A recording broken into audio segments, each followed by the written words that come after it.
మన ఏపీ రాజకీయాల్లో జగన్ ప్రచారం బాగా హైలైట్ అవుతుంది భయ్యా. జగన్ అన్న ఎక్కడికి వెళ్ళినా ఆయన ప్యూర్ న్యూస్లోనే ఉంటుంది. ఎందుకని ఇలా జరుగుతుందో మీకేమైనా తెలుసా? ఇదివరకు జగన్ నెలకి 1 లేదా 2 జిల్లాలు పర్యటన అనేది చేసేవాళ్ళు. అప్పుడు వాళ్ళ పార్టీ ముందుగానే టూర్ గురించి అంతా ప్లాన్ చేసుకుని ప్రచారం చేస్తుంది. కానీ ఇప్పుడు ఉన్న కూటమి ప్రభుత్వం జగన్ పర్యటనపై ఆంక్షలు అనేది ఎక్కువగా పెడుతుంది. ఈవెన్ అనుమతి కూడా ఇవ్వడం చాలా కష్టంగా చేస్తున్నారు అనుకోండి. అది ఇలా ఉంటే చెక్ పోస్టులు పెడుతున్నారు, జనాల సంఖ్యపై నియమాలు కూడా పెడుతున్నారు. అది ఎలా అంటే ఇంతమంది మాత్రమే మీరు మీటింగ్కి రావాలి, ఎక్కువ మంది రాకూడదు. ఎక్కువ మంది రావటం వల్ల పబ్లిక్లో న్యూసెన్స్ క్రియేట్ అవుతుందేమో అని కూటమి ప్రభుత్వం చెబుతుంది అనుకోండి, అది వేరే విషయం. వాళ్ళు ఇలా ఆంక్షలు పెట్టడం వల్ల ప్రజల దృష్టి ఇంకొంత జగన్ పర్యటన మీదే పడుతుంది. ఫోకస్ అంతా జగన్ మీదే జరుగుతుంది.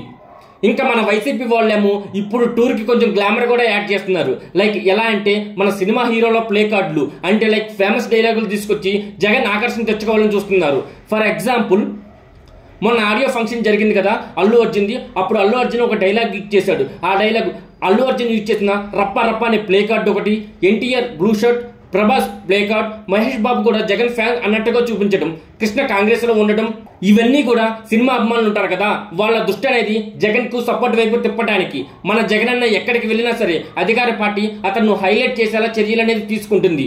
పోలీస్ బందోబస్తు, చెక్ పోస్టులకు అనుమతులు, ఇవన్నీ అతని టూర్కి పెద్ద పబ్లిసిటీ వస్తున్నట్టే చెప్పుకోవాలి.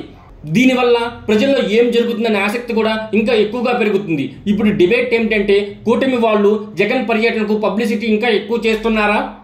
ఇది ఆయన గెలుచుకోవడం కోసం అవకాశం కలిగిస్తుందా? వీటి గురించి మీరేమనుకుంటున్నారో కింద కామెంట్ సెక్షన్లో కామెంట్ చేయండి భయ్యా.